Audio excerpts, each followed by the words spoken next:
थोड़ा सा शोल्डर हो रहा है, जिससे आपका जो शोल्डर है वो रोटेशन पे नहीं आ रहा, वो नहीं चल रहा बाहर की तरफ अंदर की तरफ, या ऊपर रोटेशन है, उसके लिए कौन कौन सी एक्सरसाइज आपने करनी है। सबसे पहले आपने यहाँ खड़े हो जाना है, बिल्कुल हमारा जो कंधा है बिल्कुल अपन सामने खड़े होना है। इसमें एल्बो को बेंड नहीं करना, अगर एल्बो को बेंड करेंगे तो इसका फायदा नहीं होगा।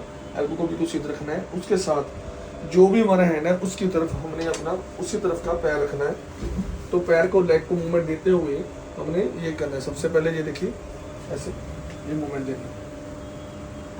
इस रेपिटेशन को आपने कम से कम 20 से 25 बार करना है। ऐसे ऐसे आपकी जो टांग है वो आगे की तरफ जाएगी और आपका हैंड आगे की तरफ ऊपर नीचे रोटेट करेगा। ध्यान रखना इसमें एल्बो मेरी बेंड नहीं हो रही और एल्बो को बेंड नहीं करना, यह आपने ध्यान रखना है।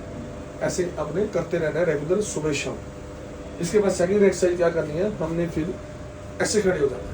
अब दूसरी तरफ, अब इसकी जब आपने ऐसे खड़े होना है तो हमारा जो हैंड है सिर्फ इसमें हैंड की मूवमेंट होगी, इसमें हमने लेग की मूवमेंट नहीं करनी। तो यहाँ पे जाना है, यहाँ पर हमने 5 सेकंड स्टे करना है। 1 2 3 4 5 फिर डाउन, फिर वैसे जाना है 1 2 3 4 5 फिर डाउन, फिर हमने वैसे जाना है। इसको भी हम 20 से 25 बार करेंगे दिन में, और रात को कर सकते हो तो भी अच्छा है, सुबह शाम आप इसको कर सकते हो।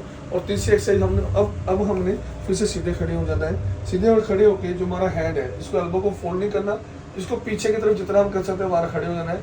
यहाँ खड़े होकर हमने सिर्फ एक स्टेप आगे लेना है, ऐसे एक स्टेप आगे लेके वहाँ पे रुकना है। 1 2 3 4 5 गिननी है, फिर हमने इसको बैक वापस आ जाना है ऐसे। फिर हमने ऐसे करना है, ऐसे रुके 1 2 3 4 5। देखो मेरा एल्बो है जो मेरी बेंड नहीं हो रही, एल्बो उसी जगह पे स्टे है। और इस तरीके से हमने इसको भी 20-25 बार करना है दिन में, इसको किसी ये कर। इसके बाद जो फोर्थ एक्सरसाइज है हमने क्या करना है, दीवार के साथ खड़े हो जाना है। दीवार से खड़े होकर हमने दोनों एल्बो को टच कर लेना है। टच करने के बाद हमने इसको शोल्डर को रोटेशन देनी है, ये एक्सरसाइज रोटेशन देनी है ऐसे। इसको भी हमने 25-30 बार जितना आप कंफर्टेबल कर सकते हो उतना अच्छा है, वो उतना कंफर्टेबल कीजिए ऐसे। गलती से भी हमने एल्बो को उठाना नहीं है, ऐसे नहीं, हमने एल्बो को साधना है और हाथों को ऊपर नहीं करना, बिल्कुल पैरेलल रखना है ऐसे, दोनों हाथों को ऐसे रखना है। यह फोर्थ एक्सरसाइज। फिफ्थ एक्सरसाइज क्या है, जैसे हमारे पास कोई आधा किलो हाफ के जी का वेट लेना है।